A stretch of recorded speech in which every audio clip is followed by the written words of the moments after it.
बता देना। बंदी छोड़ सतगुरु रामपाल जी परमेश्वर जी की जय हो।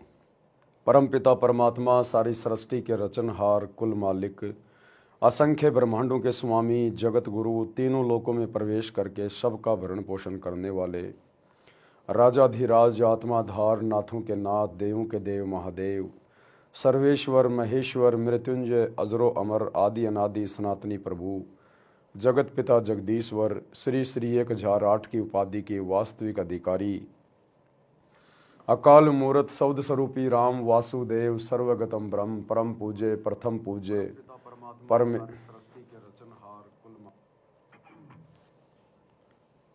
स्पीकर चल रहा double double lucky speaker double double क्यों चलता है? डबल चल रहा था। इसमें भी आती है आवाज, मैं बोलता हूँ तब। चलो।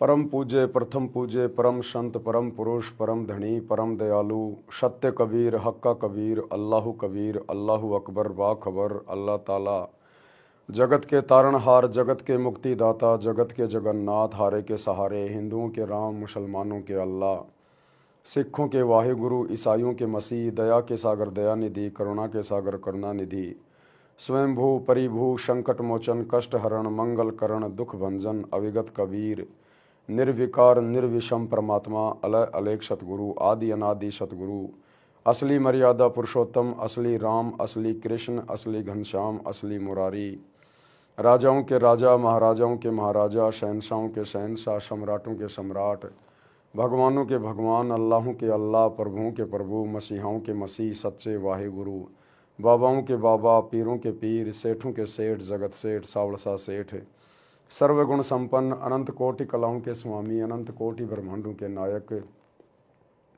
योगियों में महायोगी ध्यानियों में महाध्यानी सिद्धों में परम सिद्ध ज्ञानियों में तत्वज्ञानी ब्रह्म ज्ञानी महाज्ञानी परम ज्ञानी सर्वश्रेष्ठ ज्ञानी विज्ञानी युवा कबीर समरथ कबीर असंवाद अमित ओजा सच्चे रहनुमा करीम अल्लाह सुभान अल्लाह दुनिया के अंतिम पैगंबर 8 सितंबर 1951 से गांव धनाना जिला सोनीपत हरियाणा भारतवर्ष की पावन भूमि पे प्रकट रियल कल की भगवान श्री नारायण साकार हरि श्री बाबा साहेब नूर अनंत परमात्मा संत श्रोमणी सतगुरु रामपाल जी परमेश्वर जी के चरण कमल में साध संगति से जुड़े हुए देश विदेश से आप और हम सभी सत्सेवक भाई बहनों का अनंत कोटि दंडवत प्रणाम।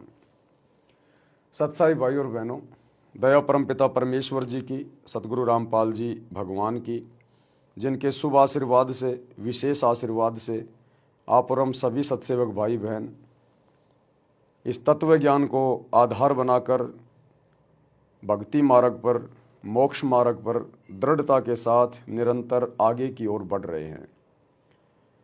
भाई और बहनों, इस कलयुग की पिछली पीढ़ी में सतगुरु रामपाल जी परमेश्वर जी की विशेष रजा से आप और हम सभी सत्सेवक भाई बहन साध संगति से जुड़े हुए हैं, क्योंकि साध संगति सतलोक के लिए परमात्मा की सतभक्ति का ट्रेनिंग सेंटर है। साध संगति से जुड़कर ही हम अपने गुरु को परमात्मा के रूप में जान सकते हैं, पहचान सकते हैं। और वर्तमान में पूज्य गुरुदेव जी आप और हम सभी आत्माओं के लिए हमें भक्ति मार्ग पर दृढ़ करने के लिए अपने मिशन के तहत हिसार जेल में बैठकर जो विशेष संदेश भेज रहे हैं, इन विशेष संदेश के ऊपर वीडियो बनाने की श्रृंखला जारी है। इसी श्रृंखला में आज हमारा ये 7वें नंबर का वीडियो है, यानी विशेष संदेश नंबर 7 पर आज हम गुरुदेव के ज्ञान आधार से उन्हीं के आशीर्वाद से विश्लेषण करेंगे। भाई और बहनों, गुरुदेव की बहुत बड़ी रजा हो रही है।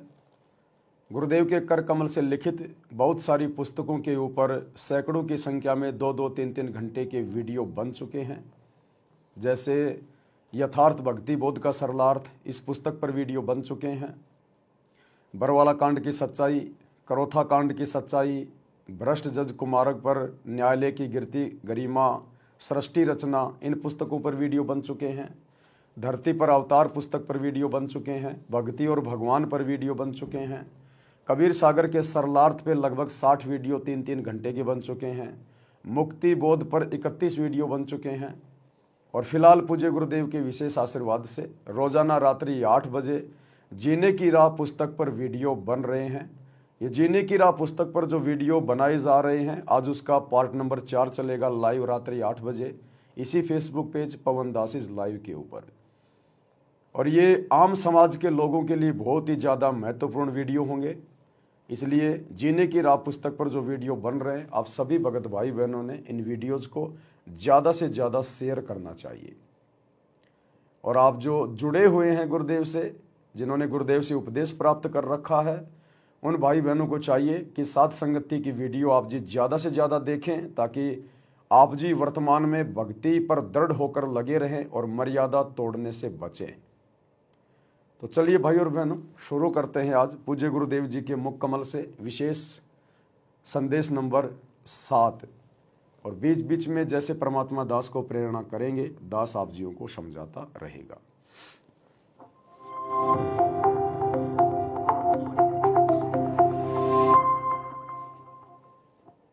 सत साहिब बंदी छोड़ सतगुरु रामपाल जी भगवान की जय हो। हमें हमारे पूज्य गुरुदेव जब भी सत साहिब बोले तो हमने सत साहिब का जवाब सत साहिब में नहीं देना है, केवल उनके नाम का प्यारा सा जयकारा लगा देना है। जय बंदी छोड़ की जय हो परमात्मा की, या फिर बंदी छोड़ सतगुरु रामपाल जी भगवान की जय हो। हाँ, यदि हमारे भगत भाई बहन हमारे को सत साहिब बोले तो हम प्यार से सत साहिब का जवाब सत साहिब में दे सकते हैं, लेकिन गुरु को सत साहिब का जवाब सत साहिब में नहीं दिया जाता है। जिस प्रकार यदि आपके पिता आपसे हाथ मिलाना चाहें तो आप जी हाथ नहीं मिलाओगे अपने पिता से, आप उनके चरण छुओगे जैसे पहले हम छुआ करते थे, या हाथ जोड़ के झुक के आप उनको प्रणाम करोगे कि प्रणाम पिताजी। इसी प्रकार सतगुरु रामपाल जी हमारे आत्मा के पति हैं, हमारे पिता हैं, परमेश्वर हैं। और सत साहिब का जवाब सत साहिब में अपने बाप को नहीं दिया जाता है, अपने बाप के पैर छुए जाते हैं, दंडवत किया जाता है। तो जब भी हमारे गुरुदेव कभी सत साहिब हमें बोलें तो हमने तुरंत दंडवत प्रणाम करना है, यदि भी हमारे सामने है तो। यदि सामने नहीं है तो फिर हमने उनके नाम का जयकारा लगाना है कि बंदी छोड़ सतगुरु रामपाल जी भगवान की जय हो। सतगुरुदेव की जय। बंदी छोड़ कबीर साहिब जी की जय। बंदी छोड़ गरीबदास जी महाराज जी की जय। स्वामी राम देवानंद जी गुरु महाराज जी की जय हो। इसके बाद जब भी हमारे गुरुदेव जयकारे लगाते हैं, हमारे गुरुदेव बहुत सारे जयकारे लगाते हैं, क्योंकि परमात्मा पे कोई कर्म लागू नहीं होता इस काल के लोक में। कर्म आप और हम जीव आत्माओं के ऊपर लागू हैं, इसलिए हमने केवल पतिव्रता पद पे रह के भक्ति करनी है। एकमात्र जयकारा हमने अपने गुरु जी का ही लगाना है और किसी का नहीं लगाना। तो आपने नोटिस किया होगा, जब भी गुरुदेव तीनों समय की आरती हमें सिखाने के लिए कि आरती कैसे की जाती है, जिसके वीडियो रिकॉर्ड कर रखे हैं, जब भी गुरुदेव तीनों समय की आरती में बोलते हैं तो सबसे पहले जयकारे लगाते हैं। कोई भी सत्संग करते हैं सबसे पहले बहुत सारे जयकारे लगाते हैं, गरीबदास जी का, स्वामी रामानंद जी का, बहुत सारे धामों का। लेकिन आपने नोट किया होगा, और तो सभी जयकारे गुरुदेव लगाते हैं, लेकिन एक जयकारा हम सभी भगत भाई बहन लगाते हैं, और वो है अपने गुरु जी का जयकारा। और जब हम गुरु जी का जयकारा लगाते हैं तो गुरु जी चुप हो जाते हैं, और जब गुरु जी जयकारे लगाते हैं तो हम भगत भाई बहन चुप रहते हैं। क्या मतलब है इसका? इसका मतलब ये है कि बाकी जयकारे तो गुरु जी लगा रहे हैं, और जब गुरु जी का जयकारा लगाने का समय आता है तो हम सभी भाई बहन चुप हो जाते हैं, हम केवल अपने गुरु जी का ही जयकारा लगाते हैं। तो भक्तों ने केवल अपने गुरु का ही जयकारा लगाना होता है, इसलिए गुरु जी हमसे और कोई जयकारा नहीं लगवाते। बाकी सारे जयकारे गुरुदेव स्वयं लगाते हैं। गरीबदास जी की जय, स्वामी राम देवानंद जी की जय, फलाने धाम की जय, सर्व धर्मों की जय, सर्व भक्तों की जय, धर्मी पुरुषों की जय, श्री काशी धाम की जय। सारे जयकारे गुरुजी लगाते हैं। केवल एक जयकारा जब गुरुजी के नाम का जयकारा लगाने का समय आता है तो गुरुजी चुप हो जाते हैं। यानी भक्तों ने केवल अपने गुरु का ही जयकारा लगाना होता है। यदि आपने किसी और का जयकारा लगाया, क्योंकि गुरु यानी परमात्मा, और परमात्मा के अलावा सभी जीव हैं, और जीव का जयकारा लगाने का मतलब है उसकी पूजा करना, पतिव्रता धर्म से नीचे गिरना, क्योंकि जयकारा लगाना, दंडवत प्रणाम करना, ये सब पूजा में आते हैं। पूजा में तो पूजा हमने केवल अपने गुरु की करनी है, किसी और की नहीं। तो जयकारा भी हम केवल अपने गुरु जी का लगाएं, बाकी और किसी का ना लगाएं। छोड़ सतगुरु रामपाल जी भगवान की जय हो। सर्व संतों की जय, सर्व भक्तों की जय, धर्मी पुरुषों की जय, श्री काशी धाम की जय, श्री सुडानी धाम की जय, श्री क्रोथा धाम की जय, श्री बरवाड़ा धाम की जय। सत्साहिब गरीब नमो नमो सत्य पुरुष को, नमस्कार गुरु की नहीं, सुर नर मुनिजन साधु, संतों सर्व सदी। सतगुरु साहिब संत सब, दंडवतम प्रणाम, आगे पीछे मध्य हुए, किनको पूर्व।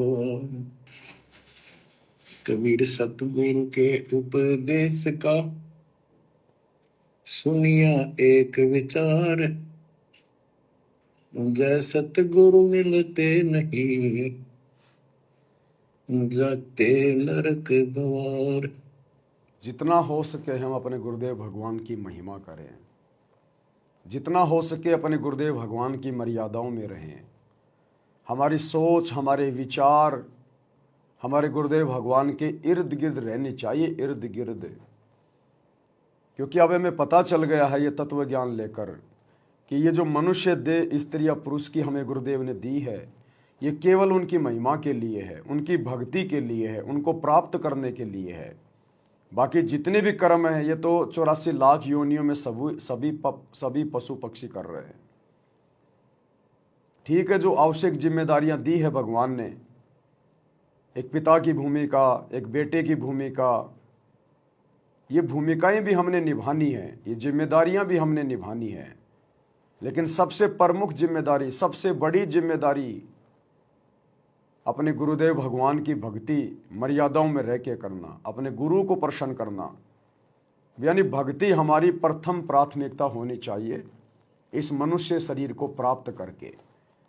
यदि हम भक्ति अपने गुरु को प्राथमिकता पर लेकर करेंगे, प्रथम रख के करेंगे और मर्यादा में रह के करेंगे, तो बाकी जिम्मेदारियां भी परमात्मा आसान कर देगा, बहुत आसान कर देगा। जो बिना सतगुरु के बहुत मुश्किल हैं। इंसान सारा दिन बैल और गधे की तरह कमाता रहता, लेकिन उसकी जिम्मेदारियां पूरी नहीं हो पाती। लेकिन यदि हम सतगुरु को शीश पे रख के चलेंगे, मर्यादाओं में चलेंगे, उनको प्रसन्न रखेंगे, तो सतगुरु हमारे लिए बाकी जिम्मेदारियां निभाना भी बहुत आसान कर देंगे, बहुत आसान। हमें पता ही नहीं चलेगा। पहले जहां हम 12-12 घंटे काम किया करते थे, अब केवल 5-6 घंटे में आसानी से हमारे घर का खर्चा चलेगा। क्योंकि एक तो सतगुरु ने वैसे ही हमारी बुराइयां छुड़वा कर, नशा छुड़वा कर, ये फालतू के रीति रिवाज, परंपरा, त्योहार, ब्याह शादी छुड़वा कर हमारा 80% खर्चा और सिरदर्द तो वैसे दूर कर दिया। तो हमें ज़्यादा कमाने की ज़रूरत ही नहीं पड़ेगी, क्योंकि हम केवल इन्हीं चीज़ों के लिए तो कमाया करते थे। कभी महीने में 2 बार किसी की शादी आ गई, वहाँ कपड़े लेके जाने हैं, किसी का जन्मदिन आ गया, किसी का भात आ गया, किसी का छूचक आ गया, पता नहीं क्या क्या दुनिया भर के प्रोग्राम, कभी होली, कभी दिवाली, कभी मकर संक्रांति, कभी क्या आ गया। तो इन दुनिया भर के आडंबरों में हम अपना व्यर्थ का पैसा जो पसीना बहा बहा के कमाया करते थे वो बर्बाद करते रहते थे। अब गुरुदेव ने हमें तत्व ज्ञान देकर तमाम प्रकार की बुराइयों से, रीति रिवाजों से, परंपराओं से दूर कर दिया है। तो हमारी 80% टेंशन, सिरदर्द, खर्चा तो वैसे गुरु ने कम कर दिया। तो भला हम ज़्यादा कमाने की ज़रूरत क्या पड़ेगी। अब जो समय हमारा गुरुदेव ने बचाया है, उस समय को हम परमात्मा की भक्ति में लगाएं। तीनों समय की आरती को हम विधि विधान से करें, समय निकाल के करें, पुस्तक को हाथ में लेके करें। हमने उस पुस्तक का पाठ करना होता है, वो पाठ करने के लिए दिए भगवान ने। इन मोबाइलों में तो आरती केवल गुरुदेव ने इसलिए डाली है ताकि हमें पता चले कि आरती हमने कैसे करनी है, कहाँ पर क्या बोलना है, इसलिए। और गुरुदेव ने खुद आरती की पुस्तक हाथ में लेकर और आरती करके हमें ये दिखाया कि जैसे मैं अपने मुंह बोले गुरु के सामने आरती कर रहा हूँ, इसी प्रकार तुमने भी इस पुस्तक को हाथ में लेकर मेरी तरह और इसी प्रकार से अपने मुख से आरती करनी है, तब इसका पाठ समझा जाएगा। और भक्ति बोध जो पुस्तक है तीनों समय की आरती वाली, उसमें सबसे ऊपर लिखा है मूल्य, और मूल्य की जगह लिखा है नित्य नियम पाठ। अगर हम इस पुस्तक को हाथ में लेके रोजाना तीनों समय की आरती का पाठ करते हैं तो समझो हम अपने गुरुदेव भगवान को इस पुस्तक की कीमत अदा कर रहे हैं, अन्यथा हम उनके साथ में धोखा कर रहे हैं। यदि हम चलते फिरते, खाते पीते, उठते बैठते, मोबाइल में जेब में डाल के आरतियां कर रहे हैं, तो ये मोबाइल से आरती करना केवल विशेष परिस्थितियों के लिए है या फिर उन भगत भाई बहनों के लिए है जो अनपढ़ हैं, जो नेत्रहीन हैं, ज़्यादा बुजुर्ग हैं, ये उनके लिए है। बाकी आत्माओं के लिए परमात्मा ने हमें विधि बता दी और हमें पुस्तक दे दी है। तो जब तक हम विधि विधान से आरतियां नहीं करेंगे, और सुमरण की भी परमात्मा ने विधि बताई, ये खाते पीते, उठते बैठते, नहाते धोते, ये केवल शुरुआत के लिए हैं।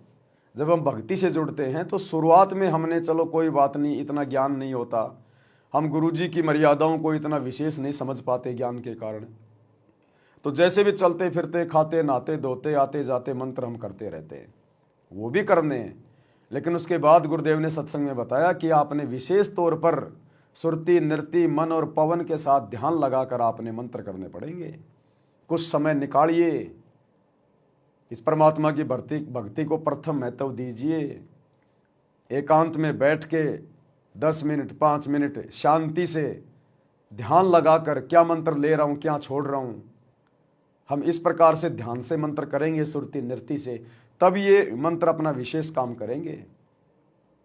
जब तक जो सिरिंज है, सिरिंज इंजेक्शन, जब तक इंजेक्शन के माध्यम से दवा अंदर नहीं जाएगी तो रोगी स्वस्थ कैसे होगा? जब दवा अंदर जाएगी तभी तो रोग कटेगा। तो जब तक हम सुरती नृत्य से, ध्यान से मंत्र जाप नहीं करेंगे, भक्ति को प्रथम महत्व नहीं देंगे, थोड़ा अपने आप को शांति में नहीं लेके आएंगे, तब तक भक्ति हमारे अंदर कैसे प्रवेश करेगी? और भक्ति प्रवेश नहीं करेगी तो हमारे अंदर परिवर्तन कैसे होगा, हम भगत कैसे बनेंगे? तो इन बातों का भी हमने ध्यान रखना है। तो इन समस्त बातों को ध्यान में रखने के लिए गुरुदेव कह रहे हैं कि सतगुरु के उपदेश का और लाया एक विचार, और जय सतगुरु मिलते नहीं हम जाते नरक द्वार। अगर हमें ऐसा सतगुरु ना मिलता, ऐसा अनमोल ज्ञान प्रदान ना करता, ऐसी अनमोल भक्ति ना देता, तो आज हमारी क्या हालत होती? बाकी दुनिया वाले देख लो, आए दिन अखबार में क्या आता है, छोटे से जमीन के टुकड़े पे झगड़ा हो गया, लड़ाई हो गई, सर फूट गया, परिवार के 2 व्यक्ति मर गए, गाड़ियां एक्सीडेंट हो रही है, लोग गाड़ियों में मर रहे हैं, कट रहे हैं, किसी की आंख फूट गई, किसी का हाथ कट गया, सारा दिन भाग दौड़, एक पैर भी इंसान का टिकता नहीं है, दुनिया भर की टेंशन सारा दिन दिमाग में लाद के चलता है, रात को नींद भी ढंग से नहीं ले पाता, सुबह उठते फिर वही प्रक्रिया। तो सतगुरु से उपदेश लेने के बाद हमें किस कदर आत्मिक शांति प्राप्त हुई है, हमें कितना आनंद महसूस हो रहा है, हमें वास्तव में जीने का आनंद सतगुरु की शरण में आने के बाद हुआ है। और जब ऐसे गंदे लोक में सतगुरु हमें भक्ति देकर इतना आनंद दे सकता है, तो सोचो फिर सतगुरु का शतलोक क्या होगा, जिसके बारे में सतगुरु दिन रात गुण गाते हैं, उसकी महिमा करते हैं और हमें वहाँ चलने के लिए प्रेरित करते रहते हैं कि बच्चों शतलोक चलो, वहाँ के सुख अखंड हैं। यहाँ पर ब्रह्मा विष्णु महेश को भी वो सुख नहीं है जो सतलोक में तुम्हारे चरणों में पड़े रहते हैं। 4 माया 4 दास, मालिक की वाणी है, 4 मुक्ति जहाँ चंपी करती माया होरी दासी, और दास गरीब अभय पद परसै वो मिले राम अविनाशी। तो हमने कुछ देर सतगुरु के सत्संगों पर सत्संग सुनने के बाद हमने थोड़ा विचार भी करना चाहिए, चिंतन मनन भी करना चाहिए, अपने जीवन में हो रहे परिवर्तन को भी देखकर गुरुदेव का धन्यवाद करना चाहिए कि परमात्मा हम पशुआजन जीव थे और आपने हमारे को इंसान बनाया, इंसान से देवता बनाया, और अब तो आपने देवताओं से भी ऊपर की कैटेगरी में लाके खड़ा कर दिया। क्योंकि देवता तो झूठ भी बोलते हैं, देवताओं में राग द्वेष ईर्ष्या मान बढ़ाई लड़ाई झगड़ा सब कुछ है, देवता राज्य प्राप्ति की इच्छा चाहते हैं, लेकिन आज आप और हमारी परमात्मा ने वो सारी इच्छाएं मिट दी, सतगुरु मिले तो इच्छा मेटे, पद मिल पदे समाना। आज हम देवताओं से भी कई गुना उच्च कोटि की आत्माएं बन चुकी हैं। इस कदर परिवर्तन गुरुदेव ने हमारे अंदर कर दिया है। कीट न जाने भृंग को, गुरु कर ले आप समान। तो कब गुरु ने हमें अपने जैसा बना लिया, हमें पता भी नहीं चल रहा। लेकिन ये परिवर्तन उन्हीं आत्माओं में होता है जो आत्माएं अपने गुरु को अपना इष्ट मानकर, परमात्मा मानकर, संसार से पीठ फेर कर और संघर्ष करते हुए भक्ति मार्ग पर दृढ़ता के साथ आगे की ओर बढ़ते हैं। वही आत्माएं अपने अंदर परिवर्तन महसूस कर पाती हैं। अन्यथा ज़्यादातर संगत आपको देखने को मिलेगी, जब आश्रमों में आएगी, सत्संगों में आएगी, तो एक नंबर के भगत बने दिखाई देंगे, और जैसे ही आश्रम से बाहर निकलेंगे कोई कह भी नहीं सकता कि ये जगत वाले हैं या फिर ये भगत हैं। तो परमात्मा कहते हैं जो पतिव्रता स्त्री होती है वो घर में और बाहर एक समान रहनी चाहिए, क्योंकि उसका पति, उसका गुरु अंतर्यामी है, वो पल पल उसकी हर एक हरकत पे नजर रखता है। और यदि पति नाराज हो गया तो फिर औरत का फिर कहाँ सम्मान रह जाएगा, उसका तो जीना मुश्किल हो जाएगा। तो हम आत्मा हैं, हमारे गुरु हमारे पति परमेश्वर हैं, और ये अंतर्यामी हैं, समर्थ हैं, दिव्य दृष्टा हैं। हम इनसे कुछ भी नहीं छुपा सकते, अपनी मन की बात भी हम अपने गुरु से नहीं छुपा सकते। इसलिए मन में भी बहुत सोच समझ के विचार करें। जब भी हम कभी अपने गुरुदेव के बारे में बोलें या सोचें तो हमने ये सोचना चाहिए कि मैं गुरु जी के बारे में नहीं सोच रहा, मैं गुरु जी के बारे में नहीं बोल रहा, मैं परमात्मा कबीर जी के बारे में बोल रहा हूँ, परमात्मा कबीर जी के बारे में सोच रहा हूँ। हमने इस तरह सावधानी रखकर चिंतन मनन अपने गुरुदेव के विषय में करना चाहिए। अगर जरा भी त्रुटि हो गई तो परमात्मा हमसे कोसों दूर हो जाएंगे। इसलिए हमने गुरुदेव के उपदेशों पर, गुरुदेव के वचनों पर, गुरुदेव के सत्संगों पर हमने चिंतन मनन भी करना चाहिए ताकि हम आगे बढ़े। नरक द्वार में दूत सब करते खेचा तान, उनसे कभू नहीं छूटता, फिरता चारों खाने। कबीर चार खानी में भरमता, कबहू न लगता पार, सो फेरा सब मिट गया, मेरे सतगुरु के उपकार। बिना सतगुरु की सच्ची भक्ति के या आम इंसान तो छोड़िए, देश का राजा भी, ब्रह्मा विष्णु महेश भी अपने एक छोटे से संस्कार में परिवर्तन नहीं कर सकता। छोटे से संस्कार में श्री विष्णु जी को नारद जी का श्राप लगा था। ये तीन लोक का भगवान अपने उस प्रारब्ध में परिवर्तन नहीं कर पाया। अपने भतीजे नारद का श्राप भोगने के लिए पृथ्वी पर त्रेता में रामचंद्र रूप में आना पड़ा, रामचंद्र रूप में। बिना सतगुरु की सच्ची, और बाली को मारा था त्रेता युग में, द्वापर में उसको भुगतना पड़ा, द्वापर में उसको अपना वो कर्म काटना पड़ा। आज पता नहीं भाई और बहनों, स्पीकर डबल डबल बोल रहा आज। तो बिना सत भक्ति के तीन लोक के भगवान भी अपने प्रारब्ध का कर्म नहीं काट सकते, संस्कार नहीं काट सकते, इनको भी भोगना पड़ता है। फिर आम व्यक्ति की भला क्या औकात है। इसलिए हमने अपने गुरुदेव के सत्संगों पर हमने विचार करना चाहिए कि मेरे गुरुदेव भगवान ने किस कदर मेरे कर्म काट दिए हैं। काटना पड़ा। सत्साई भगत जी, दूसरा स्पीकर दो, पता नहीं इसमें डबल डबल आवाज आ रही है। क्या दिक्कत है? अपना आप बोल रहे हैं वो वाला स्पीकर। किसी का ब्लूटूथ चालू है तो बंद करना ना इस स्पीकर को, किसने कनेक्ट किया था। तो जाओ, अब आपका ब्लूटूथ बंद कर लो।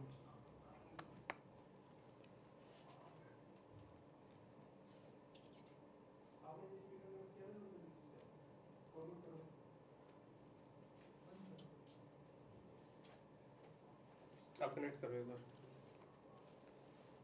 नोटिफिकेशन वगैरह सब बंद करके रखो ना इनके। कनेक्ट ही है तो इससे कनेक्ट है ना, चला के देखो एक बार। चल तो रहा है, लेकिन बीच बीच में फिर और आवाज आ रही किसी है ना और का इसमें। ब्लूटूथ से भी कनेक्ट है ये। किसी और का किसका कनेक्ट होगा? अब सुनो आ रही है।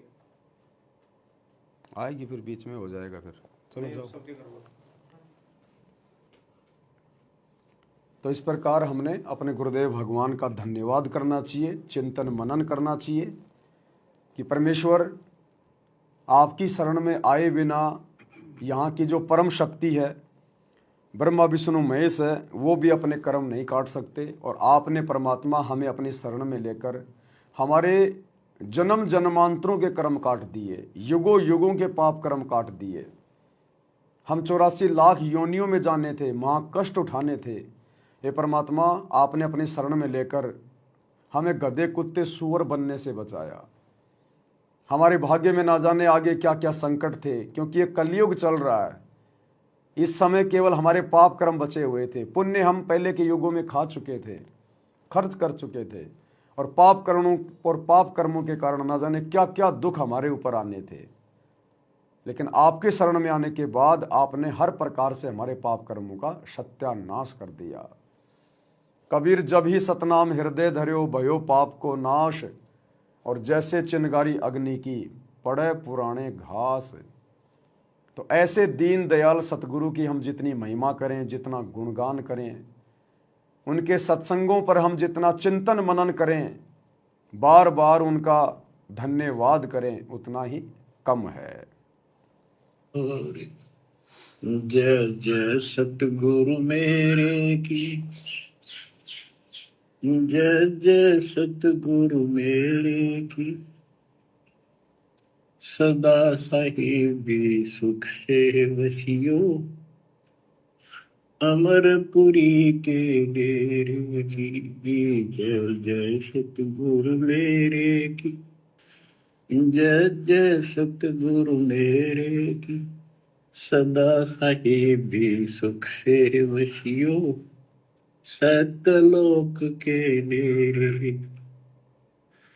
निर्विकार निर्भय तू ही, और सकल वैमान, वेदी साधो और सकल वैमान, सब पर तेरी साहिबी, सब पर तेरी साहिबी, तुझ पर साहिब नाम, निर्विकार निर्भय। निर्विकार निर्भय तू ही, और सकल भयमान, सब पर तेरी साहिबी, तुझ पर साहिब नाय। आज हमें ऐसी समर्थ शक्ति सतगुरु के रूप में प्राप्त हुई है। असंख्य ब्रह्मांडों के स्वामी, जाके अर्ध रोम पर शकल पशौरा। ये पूरी सृष्टि 21 ब्रह्मांड काल के, 7 संख ब्रह्मांड अक्षर पुरुष के, सतलोक जिसका और छोर नहीं, ऊपर के तीनों लोक जिनके विषय में कहा नहीं जा सकता, ये सकल सृष्टि जिस कबीर भगवान के आधे बाल के ऊपर ठहरी हुई है। ऐसा समर्थ परमात्मा जो आज हमें सतगुरु के रूप में प्राप्त हो गया, जहाँ के अर्ध रूम पर शकल पसारा, ऐसे पूर्ण ब्रह्म हमारा। तो आप और हम कितने सौभाग्यशाली हैं। ये निर्विकार परमात्मा है, निर्भय है, निडर है। इनके अलावा सृष्टि में सब जीव हैं, जो भी देव महादेव हैं, और वे सभी भयभीत रहते हैं। देवता राक्षसों से भयभीत रहते हैं। देवताओं का राजा इंद्र 24 घंटे भयभीत रहता है, कहीं राक्षस हमला करके राज्य ना छीन लें, कहीं पृथ्वी पर कोई मेरा इंद्र का पद प्राप्त करने योग्य कोई तप ना कर रहा हो, कोई भक्ति ना कर रहा हो। ब्रह्मा विष्णु महेश दुखी, हमेशा भयभीत। अक्षर पुरुष भी दुखी, वो भी भयभीत। 21 ब्रह्मांड का स्वामी काल भी भयभीत कि कहीं परमात्मा आकर जीवों को सतलोक ना ले जाए, मैं क्या खाऊंगा, मैं भूखा मर जाऊंगा। और आम प्राणियों के तो फिर औकात ही क्या है। धरती का राजा भयभीत, जैसे ही 4 साल पूरी होती हैं, 5वां वर्ष शुरू होता है, चुनाव आते हैं, 24 घंटे उसकी घिग्गी बंदी रहती है। 24 घंटे टेंशन, रात को गोली खा खा के सोता है कि अब की बार पीएम रहूंगा नहीं रहूंगा, अब की बार सीएम रहूंगा नहीं रहूंगा। एक सरपंच को चिंता शुरू हो जाती है, अगली बार क्या होगा, हारूंगा या जीतूंगा। आम आदमी तो 24 घंटे वैसे ही बेचारा भयभीत रहता है। किसी के ऊपर कर्जा चढ़ा हुआ है तो मांगने वालों का डर, परिवार के पालन पोषण में सारा दिन बेचारा भटकता रहता है। तो कहते हैं यदि सकल सृष्टि में एकमात्र कोई समर्थ है, निर्विकार, निर्भय, निडर है, तो केवल कबीर भगवान है। कबीर परमात्मा, देवों का देव, और वे देवों के देव आज हमें सतगुरु रामपाल जी के रूप में प्राप्त हैं। तो परमेश्वर हमें भी अपने जैसा बनाएंगे। बलिहारी गुरु आपना, घड़ी घड़ी सौ बार, मानु से देवता की आकरत न लाई बार। गुरु को कीजिए दंडवत कोटि कोटि प्रणाम, और कीट न जाने भृंग को, यूं सतगुरु कर ले आप समान। तो सतलोक ले जाने के लिए सतगुरुदेव भगवान हमें अपने जैसे गुणों से युक्त करेंगे। हम जीव हैं, हम पीव नहीं बन सकते, लेकिन पीव के कुछ गुण हमने अपने अंदर लाने पड़ेंगे। उनकी भक्ति से, उनके आशीर्वाद से, मर्यादाओं में रहकर सतभक्ति करने से, तब हम सतलोक के अधिकारी बनेंगे। और उसी के लिए गुरुदेव ने पूरी प्रोसीजर शुरू कर रखी है। उसी के लिए ये इतना संघर्ष, सत्संग, मर्यादा, एक भगत की भूमिका करके गुरुदेव हमें समझा रहे हैं कि एक भगत कैसा होना चाहिए, भक्ति मार्ग पर किस कदर उसने दृढ़ता के साथ मर्यादाओं में रहकर आगे बढ़ना चाहिए। ये सत्संग कर करके काललोक के कष्ट, दुख परमात्मा ने हमें क्यों समझाए, क्यों बताए, ताकि यहाँ से हमारी आस्था हटे और सतलोक के सुखों में हमारी आस्था लगे। तभी तो हम ऊपर बढ़ेंगे, तभी तो हम सतलोक जा पाएंगे। अगर हमारी आस्था यहीं पर थोड़े बहुत सुख प्राप्त करके बनी रही, तो भाई परमात्मा कहते हैं जहाँ आशा तहाँ बासा होई, मन कर्म वचन सुमरियो सोई। तो फिर बात वो की वो रह जाएगी। अगर पार नहीं हुए तो क्या फायदा फिर इस भक्ति पर लगकर इतनी मर्यादा निभाना, इतना संघर्ष करना, इतना समय देना, फिर क्या फायदा हुआ। तो भाई और बहनों, हमारा टारगेट केवल एक ही होना चाहिए। चाहे आप धरती पर राजा बन जाएं इस भक्ति से, चाहे आप महाराजा बन जाएं, चाहे आपको कितने सुख हो जाएं, लेकिन हम रोज 1 या 2 बार अवश्य चिंतन करें कि मेरा टारगेट क्या है, मेरा मकसद क्या है, मैं भक्ति कर क्यों रहा हूं। क्या ये सुख प्राप्त करने के लिए, क्या ये भौतिक सुख सुविधाओं का आनंद उठाने के लिए? नहीं, ये आनंद तो मैं करोड़ों बार राजा रहकर, ब्रह्मा विष्णु महेश बनकर भोग चुका हूं। मेरे हाथ कुछ भी नहीं लगा। मेरा एकमात्र टारगेट, मेरा लक्ष्य केवल सतलोक है। और सतलोक के लक्ष्य को प्राप्त करने के लिए मेरे मार्ग में कोई वस्तु बाधा ना बन जाए। यदि कोई वस्तु बाधा उत्पन्न कर रही है तो चिंतन करना चाहिए कि कौन सी वस्तु आड़े आ रही है, उस बाधा को हटाने का प्रयास करना चाहिए। इसी को कहते हैं सत्संगों के ऊपर चिंतन मनन करना, मंथन करना, ताकि हमारा रास्ता क्लियर रहे और काल हमें किसी भी प्रकार से धोखा ना दे सके, हमें यहां पर फंसा ना सके। तब जाकर हमारी बात बनेगी।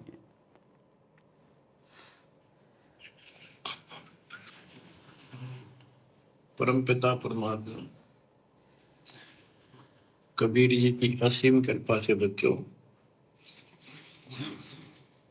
आपका जन्म ऐसे शुभ समय में हुआ है तब के आपका असल जन्म का भी कष्ट कट जाएगा। ये लोक अच्छा नहीं है, यहाँ कोई भी चीज सुख वाली नहीं है। आज हमने ये काल के द्वारा हमें मूर्ख बना कर रखा हुआ है, भूल भुलैया कर रखी है। संपत्ति संतान रूपी खिलौने देकर हमें रोक रखा है, एक वश लालच ला रखा है। 1 मिनट में कहता तो मर जाएगा, क्या खिलौने टूट जाएंगे, फिर टक्कर मार करो आगे। ये गंदा लोग है। हम अपनी गलती से यहाँ फंसे आकर के आपने सृष्टि रचना के अंदर पढ़ा और सुना है कि हम सतलोक में रहते थे, वहां कोई कष्ट नहीं था। जब इंसान को कोई कष्ट नहीं होता फिर इसको बकवाद भाती है ये आत्मा। जब इंसान को कोई कष्ट नहीं होता है तब उसको बकवाद भाती है, बकवाद। तो ये बहुत ही विचारणीय पॉइंट है। जब इंसान को सुख होता है, कोई दुख नहीं होता है, तो फिर उसको बकवाद भाती है, मन बकवाद करेगा। तो भाई और बहनों, हम जो भक्ति कर रहे हैं सतगुरु की, ये भक्ति तो सुख देगी देगी। गुरुदेव कहते हैं यदि आपने आम का पौधा बीजा है तो वो अब बड़ा होकर आम देगा ही देगा। तो इस भक्ति से आप और हमें सुख होंगे। परमात्मा कहते हैं 2 4 5 वर्ष, कम से कम 5 साल आप इस भक्ति को दीजिए, जल्दी ना कीजिए। धीरे धीरे रे मनवा धीरे सब कुछ होए, माली सींचे 100 घड़ा समय आए फल होए। गुरुदेव कहते हैं बच्चों आप जल्दबाजी ना करना, तुम्हारे पास पाप कर्मों का ढेर लगा हुआ है। इस बात का तुम्हें नहीं पता, सतगुरु को पता होता है कि जुगन जुगन के पाप सब और जुगन जुगन के मैल, जानत हो जगदीश तुम हम जोर किए बदफैल। ये परमात्मा युगों युगों से हम पाप कर्म करते हुए आ रहे हैं, बदफैल यानी कुकर्म करते हुए आ रहे हैं। राजा महाराजा बनकर, शिकारी बनकर, पारदी बनकर, कसाई बनकर, 2 नंबर के काम करके, चोरी करके, डकैती करके, जारी करके, हम युगों युगों से यही पाप कर्म करते हुए आ रहे हैं। और हमारे संचित पाप कर्मों का ढेर लगा हुआ पहाड़। तो सतगुरु को इस बात का पता है।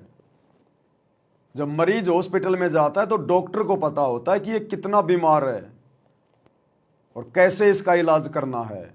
मरीज ने फिर जल्दबाजी नहीं करनी चाहिए यदि डॉक्टर की शरण में चला गया तो सतगुरु को पता है कि हम कितने पाप कर्मों से ग्रस्त हैं, हमारे पाप कर्मों का ढेर है, ढेर। तो धीरे धीरे परमात्मा इसको काटेगा और यहां भी हमें धीरे धीरे परमात्मा सुख देगा हमारी भक्ति से ही। पाप कर्म भी हमारी भक्ति से कटेंगे, सुख भी परमात्मा हमें हमारी भक्ति से देगा। लेकिन शुरुआत में हम भक्ति पर लगें, टिक सकें, इसलिए शुरू में गुरुदेव अपनी तरफ से, अपने आशीर्वाद से, अपने कोटे से हमें थोड़ी बहुत राहत देता है, ताकि हमें विश्वास हो कि हाँ ये भक्ति सही है, मेरा ये काम बन गया। तो भक्ति पर लगते ही शुरुआत में जो हमारे काम बनने शुरू हो जाते हैं, कोई स्वस्थ हो जाता है, किसी का कारोबार ठीक ठाक चल पड़ता है, तो वो उसकी भक्ति के कारण नहीं चल रहा, वो सतगुरु ने अपनी तरफ से ऐड दी है, अपनी तरफ से राहत दी, आशीर्वाद दिया है, ताकि इसको विश्वास हो इस भक्ति पर और ये भक्ति शुरू करे। फिर आगे चलकर धीरे धीरे फिर हमने समझदार बनकर, फिर हमने मर्यादा में रहकर भक्ति करनी पड़ती है। जिस प्रकार गवर्नमेंट किसी के कारोबार के लिए शुरुआत में सब्सिडी देती है, उसको मदद दे देती है, लेकिन बाद में उसने खुद ही अपना धंधा करना होता है, हमेशा गवर्नमेंट सब्सिडी नहीं देगी। तो गुरुदेव भक्ति की शुरुआत में हमारे को सब्सिडी देते हैं, आशीर्वाद देते हैं विशेष, ताकि हम भक्ति पर टिकें। तो जैसे जैसे हमारे को 4-5 साल इस भक्ति पर होंगी, फिर हमारे घर में, हमारे काम धंधे में, हमारे शरीर में बरकत होनी शुरू हो जाएगी और हमें सुख होंगे। और फिर परमात्मा का नियम है कि जैसे जीव सुखी होगा, काल अपना दाव खेलेगा।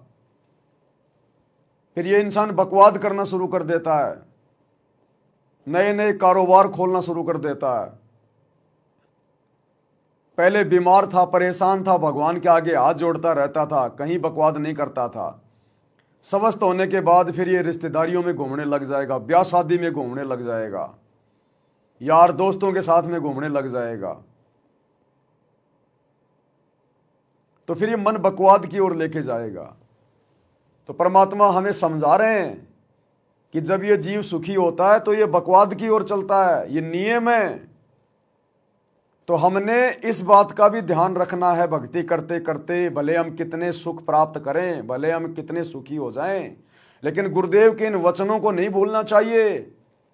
और हमने अपनी औकात में रह के, अपनी हद में रह के, अपने पुराने दिनों को याद करके कि सतगुरु के मिलने से पहले मेरा क्या जीवन था, जानवर की तरह था मैं, कोई मांगने पे भी उधार पैसे नहीं देता था। फिर तू आज किन के जाके बीच में बैठ रहा है? जो लोग उस समय तेरी शक्ल नहीं देखना पसंद करते थे, 1 रुपया तुझे कोई उधार नहीं देता था, आज स्वस्थ होने के बाद, सुखी होने के बाद तू उन्हीं दुनिया वालों में जाके बैठ रहा है, भगवान के महत्व को धीरे धीरे भुला रहा है। फिर ये काल का दाव लगना शुरू हो जाता है। इसीलिए तो परमात्मा कहते हैं दुनिया से ती दोस्ती पड़े भजन में भंग, भाई एका एकी राम से या साधु के संग। भले हमारा कोई कितना ही प्यारा मित्र को ना हो, भले हमारा कोई कितना ही प्यारा रिश्तेदार क्यों ना हो, परमात्मा कहते हैं यदि आपको काम है तो जाइए, फालतू में बैठकर बकवाद ना कीजिए। गांव में कोई ताश खेल रहा है, 4 आदमी बैठ के आपस में निंदा चुगली कर रहे हैं, भगत ने उनके बीच में जाके नहीं बैठना चाहिए। वहां परमात्मा दुखी होता है, नाराज होता है। इसलिए हमने इन बातों का ध्यान रखना है और गुरुदेव के प्रत्येक वचन को आधार बनाकर भक्ति करनी है। ये सारी बातें परमात्मा हमें सत्संगों में समझा चुके हैं, जिनको हमने सीरियस लेके नहीं सुना। अब परमात्मा साथ संगति के माध्यम से एक बार रिवीजन करवा रहे हैं कि हमने किस प्रकार से अपनी भक्ति को सफल करना है। कबीरा दुनिया से ती दोस्ती ओए भजन में भंगे, एका एकी राम से कैसा साधु के संगे। बिना सत्संगी के पास बैठने में भी आपको पाप लगेगा, आपका भजन भंग हो सकता है। बिना सत्संगी के पास बैठने से भी आपका भजन भंग होगा, क्योंकि जिसको सत्संग प्राप्त नहीं, जिसको गुरु प्राप्त नहीं, वो तो बकवाद करेगा, इधर उधर की बातें उठा के बताएगा। अरे आज उसके साथ ये हो गया, अरे उसने तो सत्यानाश कर दिया, अरे वो ऐसा गंदा आदमी है, और भाई क्या हालचाल है, पता नहीं दुनिया भर की बातें शुरू कर देगा। तो वो हमें विचलित कर सकता है यदि आपको ज्ञान नहीं है तो। और जिसको ज्ञान नहीं होगा वही तो जगत वालों में जाके बैठेगा। अन्यथा जो समझदार होगा, जिसको ज्ञान होगा, गुरु वचन का पता होगा, सत्संग सुने होंगे, वो जगत वालों के बीच में क्यों बैठेगा फालतू में? भगत को तो समय नहीं होता। तो मालिक कहते हैं बिना सत्संगी के पास बैठने से भी पाप लगेगा, पाप। तो भैया हम तो अपने पाप कर्म कटवाने के लिए भक्ति कर रहे हैं, पाप जमा करने के लिए थोड़ी कर रहे हैं।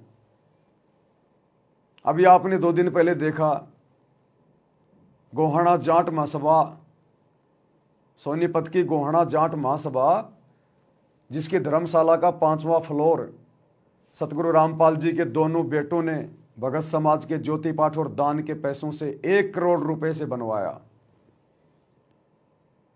समाज के साथ यारी निभा रहे हैं। और कल उसका उद्घाटन था, वीडियो दास ने रात को बनाया था, आप लोगों के पास पहुंच गया होगा। किस प्रकार गुरुदेव के दोनों लड़के और सैकड़ों की संख्या में बड़े बड़े भगत उस जाट धर्मशाला का उद्घाटन कर रहे हैं। उद्घाटन, अरे गुरुजी ने तो हमें अपने घर का भी उद्घाटन करने के लिए मना किया है, ना करना ना किसी से करवाना। अगर आप नई दुकान खोली है, नया मकान बनाया है, उसमें प्रवेश करो तो परमात्मा का मंगलाचरण कर दो, मालिक की ज्योत लगा दो, बस। अब वो जाट समाज के लोग, उन्होंने तो बीजेपी के नेताओं को बुलाया, इधर से संत रामपाल जी के दोनों बेटों को बुला लिया। अब बेटे अकेले थोड़ी जाएंगे, सैकड़ों भक्तों को साथ में ले लिया। और वहां पर गुरुजी के दोनों लड़के जगत वालों से अपने गले में फूलों की माला डलवा रहे हैं, अपना स्वागत करवा रहे हैं, खुद भी दूसरों के गलों में फूलों की माला डाल रहे हैं और कह रहे हैं हम 30 साल से भक्ति कर रहे हैं, 30 साल से। जबकि गुरुजी ने सतनाम के नियम नंबर 4 में स्पष्ट मना कर रखा है कि भगत ने अपने गले में ना तो माला डलवानी है, ना किसी के गले में माला डालनी है। माला डालने का मतलब है पूजा, और भगत कभी अपनी पूजा नहीं करवा सकता। लेकिन भाई और बहनों, ये लोग बिल्कुल काल की गोद में बैठे हैं, काल की गोद में। इन्हें सतगुरु से, सतगुरु की मर्यादाओं से कोई लेना देना नहीं है। ये काल के द्वारा भेजे गए जीव हैं पृथ्वी पर। तो गुरु का वचन कभी झूठ नहीं हो सकता। साध वचन पलटे नहीं, पलट जाए ब्रह्मांड। कि जब तुम्हें सुख होंगे तो फिर तुम बकवाद की ओर चलोगे। आज गुरु जी के परिवार को सुख है। इस काल के लोक में सुख कौन मानता है? जिसके पास पैसा हो, धन हो।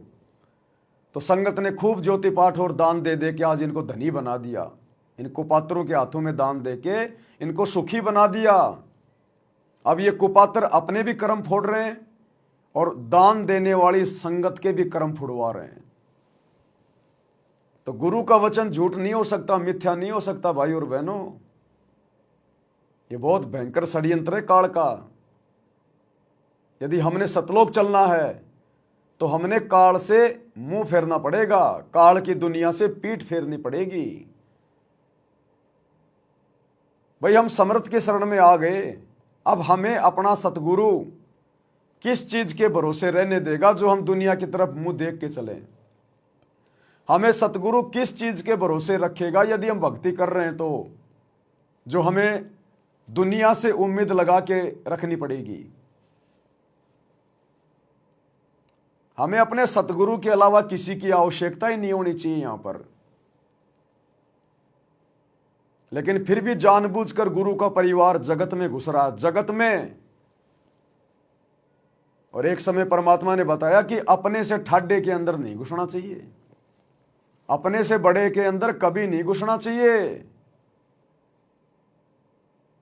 और इस काल लोक की दुनिया के हिसाब से हम भगत सबसे नीचे हैं, सबसे नीचे। यहां का एक सरपंच भी हमारे से ठाडा है, हमारे से ऊपर है सांसारिक दृष्टि में। इसलिए तो गुरुजी कहते हैं दुनिया से ती दोस्ती पड़े भजन में भंग। तो गुरुदेव ने बताया एक समय एक ऊंट मर गया और उसको जानवरों ने खा खा के अंदर से थोता कर दिया। ऊपर से बरसात हो गई तो एक गीदड़ था, गीदड़ वो ऊंट को खाता खाता अंदर से उसको खोखला कर लिया और उसके अंदर जाके खाने लग गया। अब बरसात हो गई, बरसात होने से ऊंट का पेट फूल गया और वो मुंह जो था वो बंद हो गया और वो गीदड़ अंदर ही रह गया। अब गीदड़ मार रहा टक्कर, अब वो द्वार खुल नहीं रहा। टट्टी पेशाब एक हो गई उसकी। बड़ी मुश्किल से घंटे 2 घंटे बाद मशक्कत करके वो बाहर निकला और निकलते ही गुरुदेव ने बताया उसने पीछे मुड़ के भी नहीं देखा, सीधा अपने कबीले में गया। और उसके यार दोस्त बोले रे कहाँ था, सारा दिन हो गया दिखाई नहीं दिया, कहाँ चला गया था? तो गिदड़ ने कहा भैया चला कहाँ गया था, आज एक एक्सपीरियंस तो हो गया। क्या? बोला अपने से ठाडे के अंदर कभी नहीं घुसना चाहिए, अपने से बड़े के अंदर कभी नहीं घुसना चाहिए। तो भाई और बहनों, वैसे तो बहुत सारी घटनाएं, बहुत सारे उदाहरण गुरुदेव हमें दे चुके हैं, लेकिन अब हमने गुरुदेव के परिवार को देखकर, क्योंकि आने वाले समय में गुरुदेव का परिवार जिस कदर अपनी दुर्गति करवाएगा यहां पर, क्योंकि हम भक्ति कर रहे हैं, मजाक नहीं कर रहे। ये नियम, ये मर्यादा सतगुरु की सबके लिए समान है, चाहे गुरु का परिवार हो या चाहे 1000 किलोमीटर दूर बैठा हुआ कोई बिहार का भगत हो। ये तो आप और हमारी सोच है, नादान सोच है कि गुरु जी ने अपने परिवार को छूट दे रखी होगी, या गुरु का परिवार गुरु के लिए कोई विशेष होगा, या कोऑर्डिनेटर या गुरु जी के साथ में रहने वाले कोई विशेष होंगे। अगर डॉक्टर के बेटे को भी कैंसर हो गई है और डॉक्टर उसका इलाज कर रहा है, तो उस बेटे के लिए भी वही परहेज होंगे जो एक गांव के कैंसर के व्यक्ति के लिए होंगे। अब यदि वो डॉक्टर का बेटा ये समझ कर कि मेरा बाप तो डॉक्टर है, मेरा क्या बिगड़ेगा, और वो परहेज नहीं निभा रहा, जो मर्जी खा रहा पी रहा है, टाइम पे दवाई भी नहीं ले रहा, तो भैया वो कैंसर ना तो डॉक्टर देखेगी ना बेटा देखेगी। तो इसी प्रकार सतगुरु रामपाल जी का परिवार, उनके बेटा बेटी, भाई बंधु रिश्तेदार और ये कोऑर्डिनेटर इसी गलतफहमी में जी रहे हैं कि गुरुजी तो मेरा बाप है, गुरुजी तो मेरा पति है, गुरुजी तो मेरा मामा है, गुरुजी तो मेरा भाई है। कोऑर्डिनेटर सोच रहे हम तो गुरुजी के साथ आश्रम में रहा करते थे, हमें तो गुरुजी बहुत अच्छे से जानते हैं। अरे गुरुजी तुम्हें बहुत अच्छे से जानते हैं, लेकिन ये गुरुजी के नियम और मर्यादाएं किसी को नहीं जानती। अरे तुम गुरुजी के बेटा बेटी हो सकते हो, लेकिन मर्यादाओं के बेटा बेटी नहीं हो। जिस प्रकार आप चाहे प्रधानमंत्री के कितने ही अजीज हैं, कितने ही उसके निकट हैं, लेकिन जो देश का संविधान है वो संविधान तो उसी प्रकार से न्याय करेगा जैसे आम व्यक्ति के साथ में होता है। वो धाराएं, वो नियम, वो संविधान आम व्यक्ति पर भी उतना ही लागू होता है और प्रधानमंत्री के परिवार पर और उसके दोस्त पर भी उसी कदर लागू होता है। तो वर्तमान में गुरुजी का परिवार इस गलत फहमी में जी रहा है और अभी इनका कुछ विशेष जो बिगड़ नहीं रहा ना, वो बिगड़ इसलिए नहीं रहा क्योंकि एक तो इनके पास में भक्ति धन थोड़ा ज्यादा है, अभी इनकी बैटरी चार्ज है और जिस दिन ये बैटरी डिस्चार्ज हो जाएगी, क्योंकि मर्यादा वर्तमान में है नहीं, नाम सबके खंडित हैं, दिन ब दिन उल्टे काम कर रहे हैं, तो भगवान से पंगा लेने वालों की बैटरी भी बहुत जल्दी डिस्चार्ज होती है। यदि गुरु के पास में रहने वालों की बैटरी जल्दी चार्ज होती है तो गुरु की मर्यादाएं तोड़ने से फिर उनकी बैटरी भी बहुत जल्दी डिस्चार्ज होती है। तो युग परिवर्तन बहुत निकट है। ये आसमान को छूते हुए दिखाई देने वाले गुरुजी के परिवार वाले ये कब पाताल लोक में समा जाएंगे पता भी नहीं चलेगा, देखते ही देखते तब पता चलेगा संगत को और इनको कि हमने मर्यादाओं के साथ में खिलवाड़ करके कितना बड़ा जुल्म किया था। और तब पता चलेगा कि ये गुरु समदृष्टि है, समदृष्टि। ये अपनी किसी भी आत्मा में कोई भेदभाव नहीं करता। तो भाई और बहनों, हमने इन घटनाओं से भी शिक्षा लेनी है। जिस कदर काल प्रेरणा से गुरु को और भक्ति को हल्के में लेकर, मर्यादाओं को हल्के में लेकर जिस कदर गुरु का परिवार आज काल की गोद में बैठकर तांडव मचा रहा है, भक्ति और भगवान को हल्के में ले रहा है, इसलिए परमात्मा कहते हैं जरा सा सुख होता है ये मन बकवाद की तरफ दौड़ता है, बकवाद की तरफ है। तो भक्ति करते करते हमने गुरु के इन वचनों को विशेष तौर पर ध्यान रख कर आगे बढ़ना है। हे भगवान, हे गुरुदेव, कहीं ये मन मेरे साथ में कोई धोखा ना कर दे, कहीं मेरे साथ में कोई खेल ना खेल जाए। रोजाना रात्रि को सोने से पहले आपने चिंतन करना चाहिए, आज पूरे दिन मैंने क्या किया, मैंने कोई मर्यादा तोड़ने वाला काम तो नहीं कर दिया, मेरे से ऐसी कोई छोटी मोटी गलती तो नहीं हो गई। एक बार हमने रात्रि को सोते सोते या सोने से पहले या बिस्तर पर लेटे लेटे 5 मिनट हमने अपने पूरे दिन की जो क्रिया है उसके ऊपर हमने चिंतन करना चाहिए कि आज मेरे से कोई स्वतंत्र कर्म तो नहीं हो गया, मेरे से कहीं कोई मर्यादा में उकचूक तो नहीं हो गई। अगर हुई है जाने अनजाने में तो परमात्मा से नाक रगड़ रगड़ के क्षमा याचना करनी चाहिए, तब हमारी भक्ति सफल होगी। जब हम अपने अतीत को देख के चलेंगे और भविष्य की चिंता रखेंगे कि हमने तो सतलोक जाना है, यहां नहीं रहना, हमने यहां पर पांव फंसा के नहीं रखना, हम सैकड़ों बार, करोड़ों बार, कोटि जन्म तू राजा की ना मिटी न मन की आशा, भाई सुरपति दुखिया, भूपति दुखिया, रंक दुखी जो है बपरीती हो। ये सारे उदाहरण गुरुदेव ने दे रखे कि यहाँ देवताओं के राजा भी सुखी नहीं है, खुद ये तीनों देवता भी सुखी नहीं है, तुम कैसे सुखी हो सकते हो। इसलिए भूलो मत भक्ति, मर्यादाओं को हल्के में मत लो, क्योंकि गुरु बार बार आपको दबाव दे के नहीं समझाएगा। गुरु 24 घंटे आपके पीछे नहीं लगा रहेगा। गुरुजी ने सार्वजनिक तौर पर ज्ञान दे दिया, अब उन सत्संगों को आधार बनाकर हमने आगे बढ़ना होगा फिर।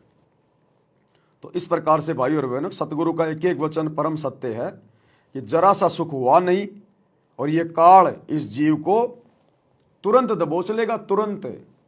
इसलिए परमात्मा कहते हैं जगत वालों के साथ में जो अनुपदेशी हैं, चाहे वो रिश्तेदार हों चाहे यार दोस्त हों, यारी दोस्ती तो भक्ति में हमने रखनी नहीं है। यदि हमारा कोई यार दोस्त भी है तो हमारा गुरु है, गुरु।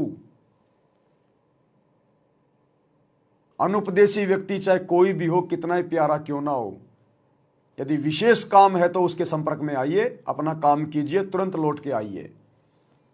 वो आपको बहकाने का प्रयास करेगा, अरे भाई बैठ जा, बहुत दिनों में आया, अरे बच्चों चाय बनाओ रे, तुम्हारे चाचा जी आए। बोले भाई साहब माफी चाहता हूं, समय नहीं है, फिर कभी देखेंगे। निकल लो उसके बोलते बोलते। एक बार अगर बैठ गए तो वो तुम्हें देने वाला कुछ नहीं है। तुम्हारे मेमोरी कार्ड में उल्टी सीधी बातें भरेगा, इधर उधर की बातें, तुमसे झूठी हाँ भरवाएगा। अरे यार वो नहीं है क्या वो फलाना फलाना, अरे बड़ा निकम्मा आदमी यार वो, उसने उसके साथ ये कर दिया। आपसे झूठी हाँ भरवाएगा, आप बैठे बैठे करोगे हाँ हाँ हाँ हाँ हाँ हाँ, निंदा चुगली में हाँ मिला के परमात्मा के दोषी बनोगे।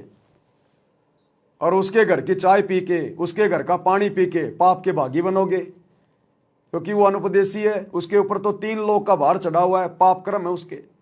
हम उसके घर का पानी पिएंगे तो भी हम उसके कर्म बंटवा रहे हैं, उसके घर का खाना खा लिया तो भी हम उसके पाप कर्म खा रहे हैं। इसलिए मालिक कहते हैं दुनिया से थी दोस्ती पड़े भजन में भंग, एकाएकी राम से या साधु के संग। एकाएकी राम से यानी अपने गुरुजी से लगे रहो। एकाएकी राम से मोबाइल में सत्संग चला दिए, सुन लिए, अपना काम कर रहा है, नहीं तो अपना लेट रहा है। एकाएकी राम से अपनी आरती कर ले, सुमरन कर ले, सत्संग सुन ले, कोई शब्द गा ले, या साधु के संग, या अपने किसी भगत भाई बहन के पास चला जा अगर फ्री है तो, अगर कोई आस पास में है तो, या किसी भगत भाई बहन से मोबाइल पे अपनी बातें हो गई, परमात्मा की चर्चा हो गई। तो कहते हैं भगत ने इस कदर अपने भक्ति जीवन को जीना है, सफल करना है। इसलिए परमात्मा कह रहे हैं इस वाणी में, कबीरा दुनिया से ती दोस्ती, ओए भजन में भंगे, एका एकी राम से कै साधु के संगे। बिना सत्संगी के पास बैठने में भी आपको पाप लगेगा, आपका भजन भंग हो सकता है। तो इसलिए बताया, या तो अपने सत्संगी द्वारा जा बैठे या फिर अपना नाम पर लगा रहे। अगर आप किसी दूसरे के पास बैठोगे हुक्का पाड़ पे, तो जान देने का लो पी लो मेरे यार, तो कहेगा ना मन तो छोड़ दिया। क्यों क्या हो गया भाई, नाम ले लिया, ओ तुरे सोचू खा कर बिल्ली नो गया आज करन चाली। हो गई ना वो गलती। वो जगत वाले तो जबरदस्ती करेंगे। गुरुजी के दोनों लड़कों ने तो मना भी नहीं किया। जब जगत वाले उसके गले में माला डालने लगे तो गुरुजी के लड़कों ने तो मना भी नहीं किया। अगर मान लो वो मना भी करते कि नहीं नहीं भाई अब माला नहीं डलवाएंगे, क्यों? अरे हमारे गुरुजी के नियम है भाई, माला डलवाना पूजा में आता है और हम ठहरे जीव। अरे यार क्या फर्क पड़ा है, देखियो नेताजी ने माला डलवा रखी, मैंने डलवा रखी, ये सोचू ये खा के बिल्ली कहें हज करण चाली, ले ले ले जबरदस्ती डाल देंगे। लेकिन यहां तो गुरुदेव के दोनों बेटों ने मना भी नहीं किया, हंसते हंसते अपनी गर्दन नीचे कर रहे हैं कि डाल दो काल की फांसी मेरे गले में, डालो काल की फांसी। और दोनों ने डलवा ली। इसलिए गुरुजी मना करते हैं साध कि दुनिया से ती दोस्ती पड़े भजन में भंग। अब पड़ गया ना भजन में भंग। खैर इनकी तो पहले से ही सैकड़ों मर्यादा टूटी हुई है। ये तो जब से भक्ति से लगे हैं तभी से इनकी मर्यादा नहीं है, अब क्या नई मर्यादा टूटेगी। लेकिन गुरुजी के सत्संग के अनुसार ये उदाहरण है, गुरुजी का वचन गलत नहीं हो सकता। इन्होंने दुनिया से दोस्ती निभाई, जबरदस्ती जाकर वो जाटों की धर्मशाला बनवाई अपने जाट भाइयों की। इनमें जातिवाद इतना अंदर तक समाया हुआ है। क्या मतलब था उन अनपदेशियों की धर्मशाला बनवाने का? संगत का पैसा और बर्बाद कर रहे हो तुम वहां पर। ये जबरदस्ती की यारी दोस्ती निभाई, यारी दोस्ती निभाई तो देखो कैसे फिर काल कर्म फोड़ता है। सबसे पहले तो कर्म फोड़ दिए, करोड़ों रुपया जाट धर्मशाला बनवाने में लगा दिए भक्तों का ज्योति पाठ और दान का। खुद के तो फोड़े से फोड़े, बेचारी संगत के भी फोड़ दिए, क्योंकि पैसा तो संगत का, ज्योति पाठ का। उसके बाद उसके उद्घाटन पे गए, गले में माला डलवा के अपना सम्मान करवाया, अपनी पूजा करवाई, वो गुरुजी की मर्यादा तोड़ दी। भाई और बहनों, ऐसे परमात्मा हमें सावधान करते हैं, और उदाहरण आप जी देख ही रहे हो साथ साथ में। यानी 36 ताने मारेगा और फिर नो कहेगा भाई काल न तो दरवट्टी भी छुटवाओगे तेरी, यो नारायण सत्संग देखा। तो आपके मन में विक्षेप हो सकता है, 1 दिन में, 2 दिन में, 3 दिन में, तो जरूर अपना रंग वो चढ़ा के मानेगा।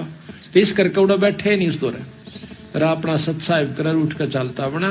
कोई प्रेमी दौरा बैठे, प्रेमी नहीं है तो अपनी कैसेट ला ले, कैसेट भी नहीं है तो अपना नाम सुमन लाग जा, खेत में चला जा, घूमे जा, भजन करे जा, अपना डोला पर हंडे जा, वैसे बैठ कर ले जा, डेके में, धूप में, कोठड़े का आगे अपनी चारपाई ना कर।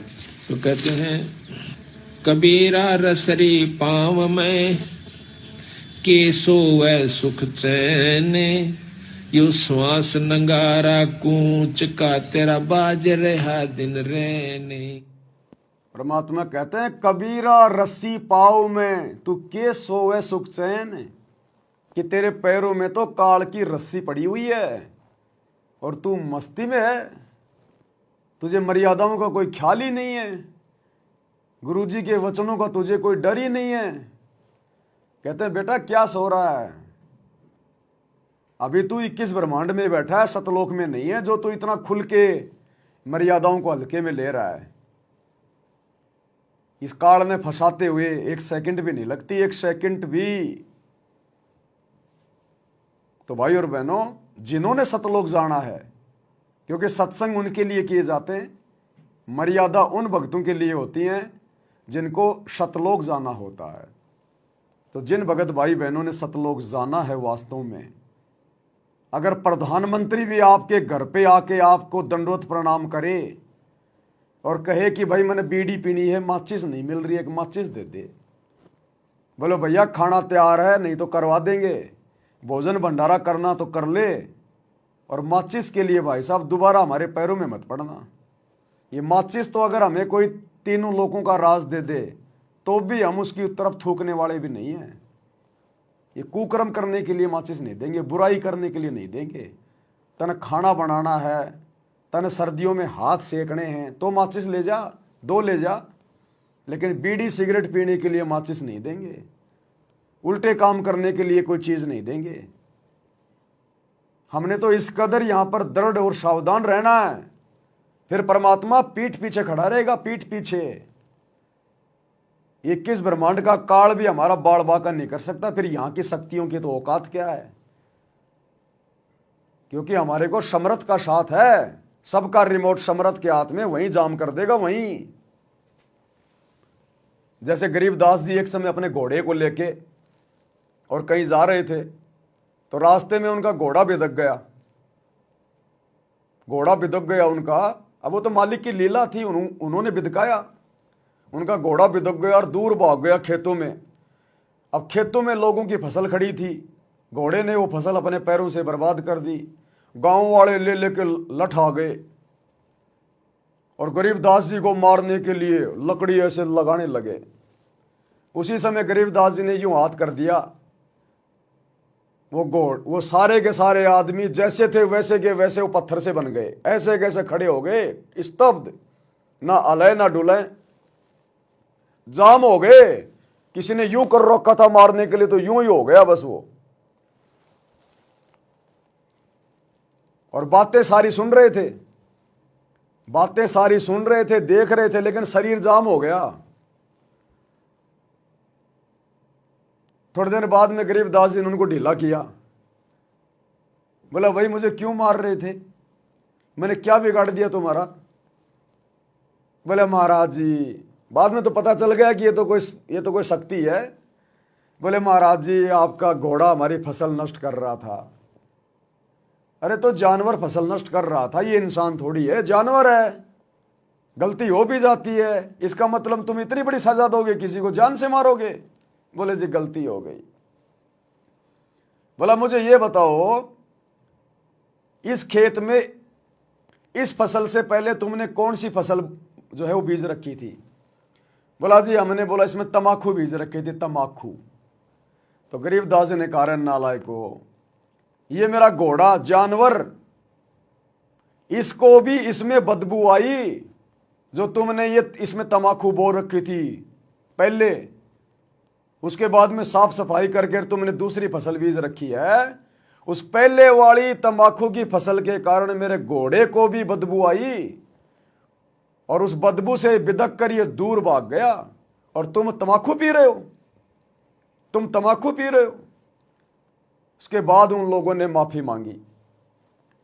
तो कहने का मतलब है जैसे गरीबदास जी ने उनको बिल्कुल जाम कर दिया अपने आशीर्वाद से, इसी प्रकार हम उसी गरीबदास के रूप में जो 350 साल पहले आए थे कबीर परमात्मा, वही कबीर परमात्मा आज हमारे गुरुदेव के रूप में है, सतगुरु रामपाल जी के रूप में। ये परम शक्ति है, एक क्षण में पूरी सृष्टि को जाम कर दे, जिनके एक वचन से सूर्य चांद सितारे ब्रह्मांड लोक ये सब चल रहे हैं, एक वचन से, जिन्होंने एक वचन से पूरी सृष्टि रच डाली, वो एक वचन से इसको जाम करना तो छोड़ो, इसको नष्ट कर दे, पता भी नहीं चले, चुटकी भर राख बना दे, पूरी सृष्टि की चुटकी भर राख। आज हम ऐसे समर्थ की शरण में हैं। फिर भाई मर्यादा निभाते निभाते, गुरु को परमात्मा मानकर भक्ति करते करते, फिर हमने डर किस बात का? अगर हम सच्चाई के लिए संघर्ष कर रहे हैं तो हमारा बाप हमारे साथ में है पल पल। साईं की तरह जो बच्चा गऊ की नजर में, यूं साईं को संत, भक्तों के पीछे फिरे भगत वत्सल भगवंत। जैतू चाले एक कदम में चालूं कदम 60, और जैतू हो जा काठ का मैं हो जाऊं लोहे की लाठ। तो फिर हमें डरने की क्या जरूरत है? हम किसी का बुरा करते नहीं, अपनी तरफ से गलती करते नहीं, और भक्ति कर रहे हैं समर्थ की, तो फिर हमने घबराने की जरूरत क्या है? अरे यहां तो अगर कोई किसी मुख्यमंत्री का रिश्तेदार है, किसी प्रधानमंत्री का रिश्तेदार है, वो भी शेर खान बन के घूमता है, शेर खान, जबकि लेना एक न देना दो उसके पास में। बस इसी बात को लेकर कि मेरा मामा सीएम है, ओ मेरा ताऊ जी विधायक है, इसी बात को लेकर वो फूले फिरते हैं। पुलिस वालों से भी पंगे लेने से नहीं डरते वो। अब बताओ ये यहाँ के सीएम पीएम उस परम शक्ति के आगे क्या है? कुंभकर्ण के आगे चींटी, कुंभकर्ण के आगे जैसे चींटी है ना, ऐसे समर्थ परमात्मा सतगुरु रामपाल जी भगवान के आगे यहाँ के सीएम पीएम है, ब्रह्मा विष्णु महेश हैं। और आज हम उस समर्थ शक्ति की डायरेक्ट शरण में, तो भला फिर हमने डरने और घबराने की जरूरत क्या है? डरता और घबराता हुआ जो गलत करता है, जो गुरु की मर्यादा तोड़ता है, फिर गुरु साथ नहीं देगा भाई। चाहे तू कितना ही प्यारा है, फिर गुरु तेरा साथ नहीं देगा, फिर तो चोट खानी पड़ेगी जो गलती कर दी वो। तो इस प्रकार भाई और बहनों, आप सभी भाई बहनों ने अपने गुरुदेव की मर्यादाओं को, उनकी भक्ति को प्रथम महत्व देकर आगे बढ़ना है। हम सतलोक में रहते थे, वहां कोई कष्ट नहीं था। जब इंसान को कोई कष्ट नहीं होता, फिर इसको बकवाद भाती है, ये आत्मा अब ऐसी गिर गई। और जिसको कोई कष्ट है, जैसे शरीर में है या परिवार में है या कोई धन संपत्ति का अभाव है, तो इसका किसी चीज में रुचि नहीं रहती, दुखी रहता है, ना बकवाद भाती। लेकिन परमात्मा सुख सागर है, इसकी शरण में आने के बाद फिर दुख नहीं रहता। और थोड़ा बहुत कष्ट ये स्वयं रखता है कि इसकी अकल ठिकाने रही रहे।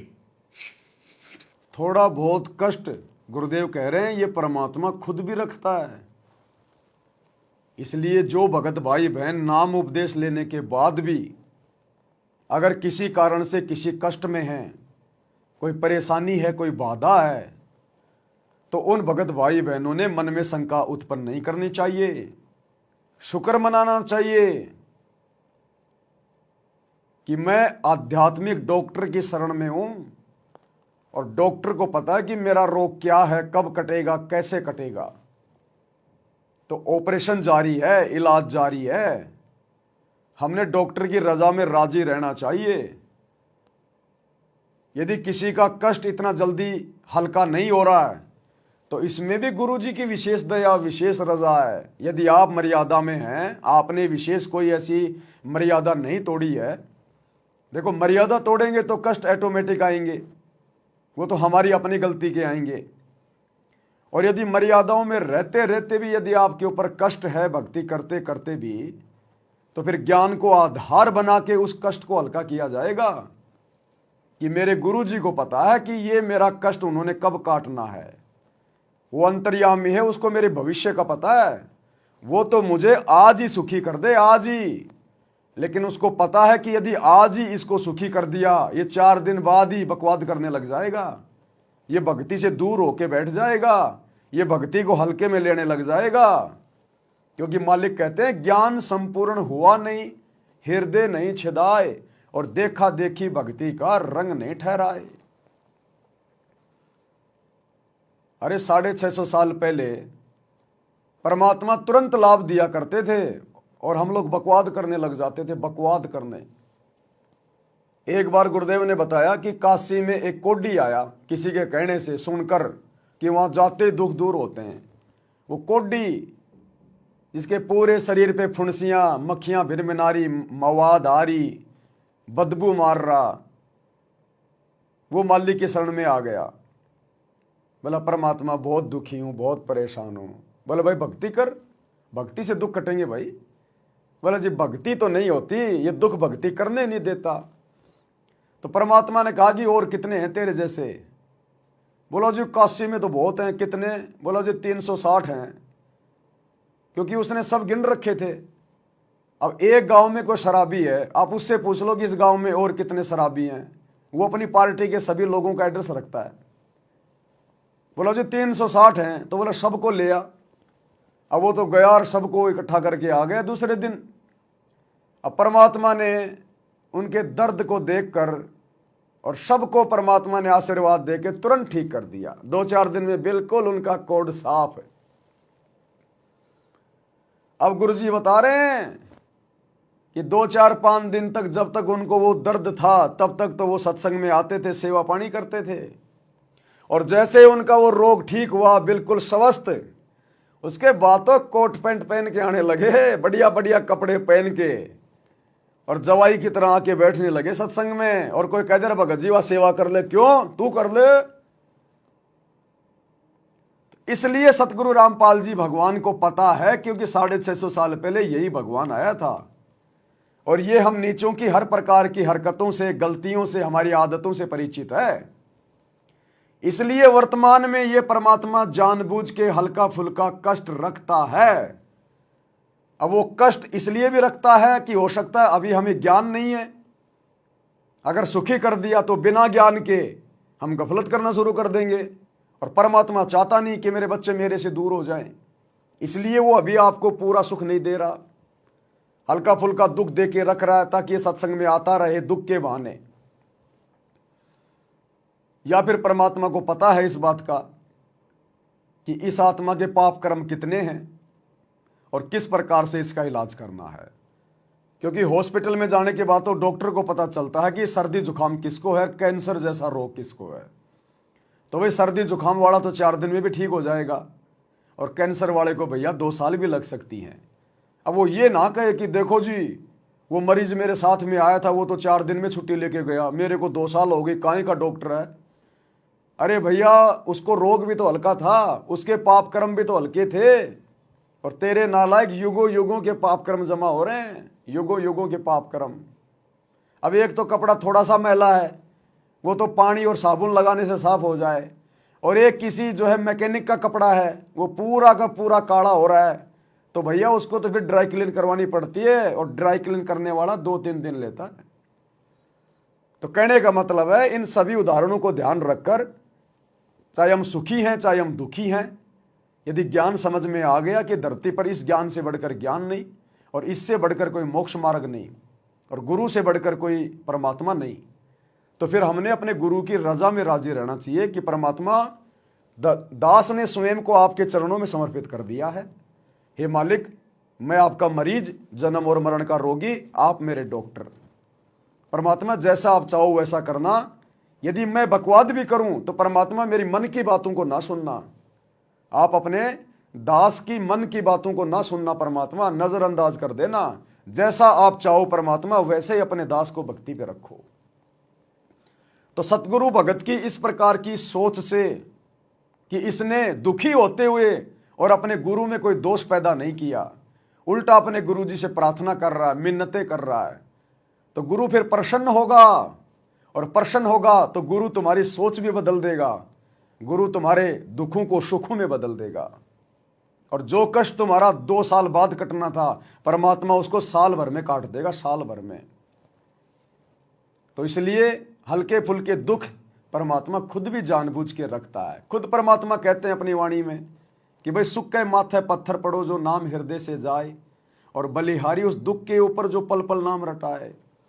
कि भगत ने तो उस दुख के ऊपर दुखी नहीं होना चाहिए, ज्ञान को आधार बना के चिंतन करना चाहिए कि ये मेरे ऊपर जो दुख है ना, ये मेरे से भक्ति करवा रहा है, भक्ति। आज इस दुख के कारण मेरे को पल पल परमात्मा याद आ रहा है, पल पल। अरे एक ऐसा व्यक्ति जो कभी भक्ति करता ही नहीं, और जब वो भयंकर रूप से बुखार से पीड़ित हो जाता है या और कोई रोग हो जाता है, उसको पीड़ा होती है शरीर में, चाहे कोई भी हो, आप जी देख लेना, हे राम हे राम, हे परमात्मा, हे मालिक, हे हो दर्द हो गया, हे परमात्मा। उस पीड़ा ने उस नास्तिक आदमी को भी परमात्मा याद दिला दिया। तो इसी प्रकार भाई और बहनों, ये हल्के फुल्के जो दुख हैं, जो कष्ट हैं, ये हमें परमात्मा याद दिलाते रहेंगे। हम अपने गुरुजी के आसपास रहेंगे, अपने गुरुजी से हम जुड़े रहेंगे। और एक बार सुख हो गए ना, तो फिर उठा के बैट बल्ला, फिर वो क्रिकेट खेलने के लिए दौड़ लेगा कि अब मैं ठीक हो गया, अब मैं फटाफट दौड़ूंगा, फटाफट मैं चौके छक्के लगाऊंगा। अब उधर से फिर वो कार्ड लगा देगा चौके छक्के उसके कि हाँ बेटा, मैं भी तो इसी बात का इंतजार कर रहा था कि तू जल्दी से चौके छक्के लगाने लायक हो जा। इसलिए सतगुरु को पता है कि अगर इसको तुरंत ठीक कर दिया, अगर इस बीमारी से, इस परेशानी से, तो फिर ये काल के पाड़े में खड़े होकर चौके छक्के लगाने लग जाएगा और अपना सत्यानाश करवा लेगा। इसलिए भाई और बहनों, हमने परमात्मा की रजा में राजी रहना चाहिए। हमने गुरु की शरण ग्रहण कर ली, गुरु के द्वारा बताई गई मर्यादा और भक्ति हम कर रहे हैं, तो बाकी रोग काटना, परेशानियां ठीक करना, फिर ये गुरु के ऊपर है। आप ये ना सोचो कि गुरु जी को पता नहीं है मेरी परेशानी के बारे में। गुरु जी को तो 84 लाख योनियों में अगर किसी सूक्ष्म से सूक्ष्म अगर जीव को भी कोई प्रॉब्लम है, कोई चिंता है, परमात्मा उसकी चिंताएं भी जानता है और उसका भी समाधान करता है। फिर आप और हम तो 5-6 फुट के हैं और बोल सकते हैं, रो सकते हैं और डायरेक्ट उनकी शरण में हैं, तो क्या हमारे बारे में गुरु जानता नहीं होगा? इसलिए मन में ये भाव भी आ जाना कि क्या पता गुरु जी को मेरे बारे में पता है कि नहीं है, ये भी गुरु जी के प्रति अविश्वास को दर्शाता है। तो हमने इतना भी नहीं सोचना है, चीटी पायल बाजे पैर, सतगुरु सुनता है सब लहर। अंतर्यामी एक तुम आत्म के आधार, और जो तुम छोड़ो हाथ तो फिर मोए कौन उतारे पार। तो सतगुरु पर शौपन में भी दोष नहीं देखना है, और जिस हाल में रखे, क्योंकि भाई और बहनों, राजाओं को राज्य भी इसी ने दिया हुआ है उनके पिछली भक्ति के कारण, और भिखारियों को भिखारी भी इसी ने बना रखा है पिछले जन्मों में भक्ति ना करने के कारण। क्योंकि हर कर्म का फल यही सतगुरु देता है, हमें देते हुए दिखाई देते हैं ब्रह्मा विष्णु महेश, ये धर्मराज देवी देवता, लेकिन असल में देने वाला यही है, क्योंकि ये भक्ति की जड़ है, जड़। और जड़ से ही पेड़ बनता है, टहनियां बनती हैं, फिर उनके फल लगते हैं। तो देने वाला यही है। फैक्ट्री में महीने के दिन सैलरी देता हुआ तो मैनेजर दिखाई देता है, ठेकेदार दिखाई देता है, लेकिन उस मैनेजर को और ठेकेदार को वो हजारों लोगों की तनख्वाह दी किसने? फैक्ट्री के मालिक ने। तो इसी प्रकार आज हम डायरेक्ट उस मालिक की शरण में हैं। और हम पल पल उसकी नज़र में हैं। वो शौपन में भी हमारे से दूर नहीं होता। अरे हम तो वैसे उसको भूल जाते हैं सांसारिकता में, काम धंधे में। रात को सो जाते हैं तो हमें क्या याद रहता है? कुछ याद नहीं रहता। हम रात को सो जाते हैं, हमें कुछ पता है? हम तो मरे हुए के समान हैं। लेकिन जब हम सो जाते हैं तब भी हमारा गुरु हमारा ध्यान रखता है। अरे नींद में हम करवटें लेते हैं, हमें तो पता ही नहीं, हम तो सोए पड़े। वो करवटें कौन ले रहा है? वो करवटें हमें कौन दिला रहा है नींद में? कभी हम इधर हो जाते हैं, कभी उधर हो जाते हैं। तो नींद में वो करवटें भी हमें हमारा बाप, हमारा सतगुरु दिला रहा है कि मेरे बच्चे का हाथ ना दब जाए, मेरे बच्चे का हाथ ना दब जाए, इसको कोई पीड़ा ना हो जाए। वो नींद में करवटें भी हमें हमारा बाप सतगुरु दिला रहा है, हमारा इतना ध्यान रखता है। हम भूल जाते हैं लेकिन वो नहीं भूलता हमारे को। इसलिए भाई और बहनों, हमने अपने गुरुजी पर शौपन में भी संदेह नहीं करना। दुनिया चाहे कुछ भी बोले, चाहे काल भी आके और गुरुजी के गांव के व्यक्ति का रूप बना के और हमें चाहे कुछ भी पाठ पढ़ाए कि तू किसके चक्कर में फंस गया, ये तेरा बाबा रामपाल तो मेरे साथ में स्कूल में पढ़ता था, मैं अच्छे से जानता हूं। अरे हम दोनों इंटरवल में बीड़ी के सुट्टे मारा करते, ये वो बाबा बन गया।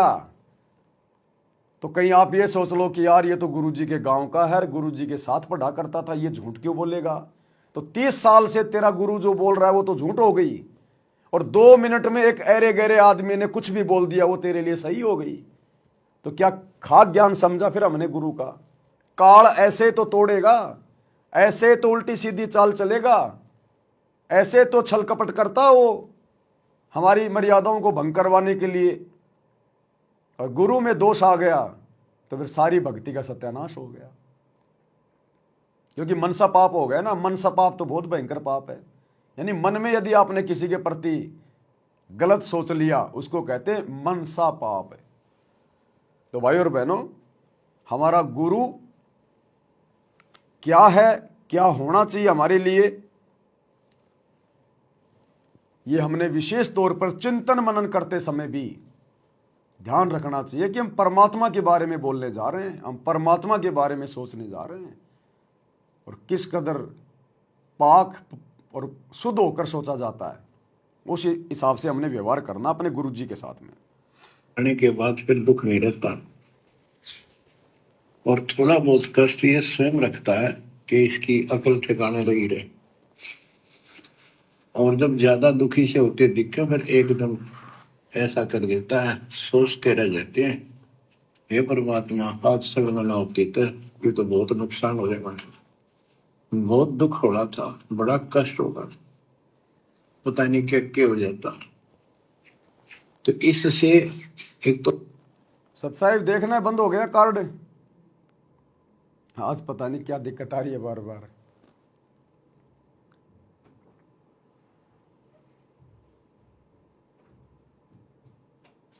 देखना क्या हो गया, कार्ड बंद हो गया, लाइव क्या आ रहा है? लाइव तो शायद चल रहा है, कार्ड तो नहीं भर गया?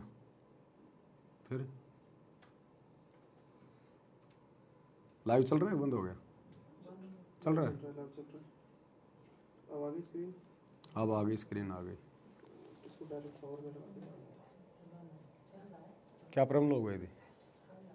कैमरा हैवी है ना थोड़ा, फिर डायरेक्ट पावर में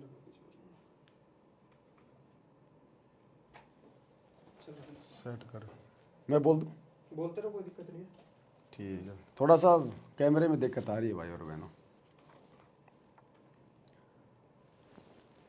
तो क्या कह रहे हैं परमात्मा? कहते ये तो बहुत नुकसान हो जाएगा, बहुत दुख हो रहा था, बड़ा कष्ट होगा, पता नहीं क्या हो जाता। तो इससे एक तो परमात्मा दुख में याद रहा, फिर अचानक ऐसा प्रबल सुख कर दिया गजब का, उस चमत्कार के कारण दाता याद रहा कई दिन तक। तो ये परमात्मा कहते सोचल छिद्र में करूं अपने धन के काज, सोचल छिद्र करूं 100 होए। क्यों? हम अपने हैं इसके, ये हमारा पिता है। एक उदाहरण दिया जाता है, जैसे अब्राहम सुल्तान अदम था, वो इसका अपना हो गया था। उसने संबंध वाले शरीर में अपने बेटे को भी काट, कहीं पीछे नहीं हटा, सिर काट दिया मालिक के नाम। अब उसको अपना मान लिया इसने। जैसे अब आरती पढ़ते हैं, दीनन के जी दयाल भक्ति कर लीजिए, खाने का गुलाम अपना कर लीजिए। अपना मान लो दाता हमने, अपना ही जो मानेगा ऐसा नुक्ता होगा। जैसे अगर आप जैसे संबंध ने किया। क्या कह रहे हैं गुरुदेव? पूरी तरह से गुरु का आशीर्वाद हमें कब मिलेगा? पूरी तरह से गुरु हमें कब आशीर्वाद देगा? जब गुरु हमें अपना मान लेगा। भाई चलो, हमने नाम ले लिया, हम भक्ति कर रहे हैं, सत्संग में आ रहे हैं, जा रहे हैं, हमने गुरु जी को अपना मान लिया। और हमने माना नहीं माना, कितना माना, वो भी गुरु को ही पता है, क्योंकि वो अंतर्यामी है। लेकिन बात तो उस समय बनेगी जब गुरु हमें अपना मानेगा। और उदाहरण दे रहे हैं परमात्मा कि जैसे गुरु ने सम्मन को अपना मान लिया था, अब्राहिम सुल्तान को अपना मान लिया था। क्यों? नुक्ते ऊपर रिजे गारे, कोटि कर्म जल जा तुम्हारे। ऐसा नुक्ता बनाना पड़ेगा, नुक्ता।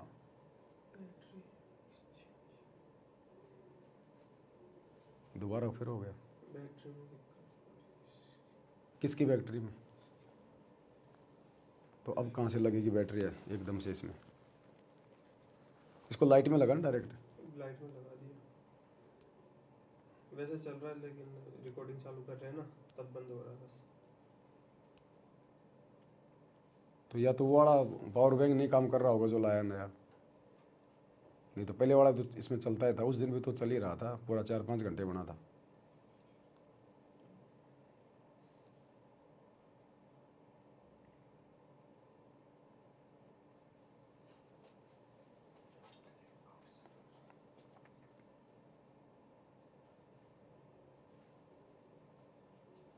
रुकना पड़ेगा क्या?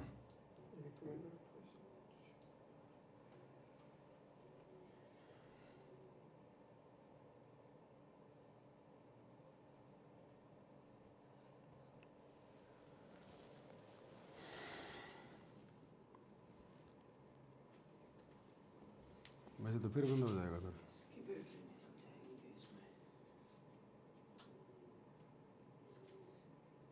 छोटी होगी एक,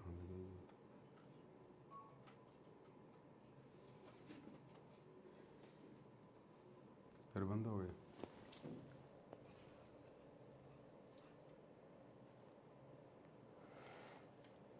डिस्कनेक्ट कर देते हैं फिर लाइव को एक बार, हैं?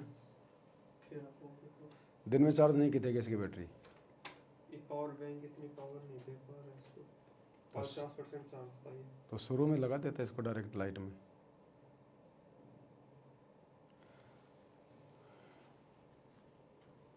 चलो एक बार मैं लाइव को डिस्कनेक्ट कर रहा हूँ, फिर दोबारा लाइव आ जाएंगे, थोड़ा एक चार्ज हो जाएगा तब तक। अभी टाइम क्या हो रहा है? 4 बज गई ना, 4 बज गई। आधे घंटे बाद फिर लाइव आ जाएंगे एक बार।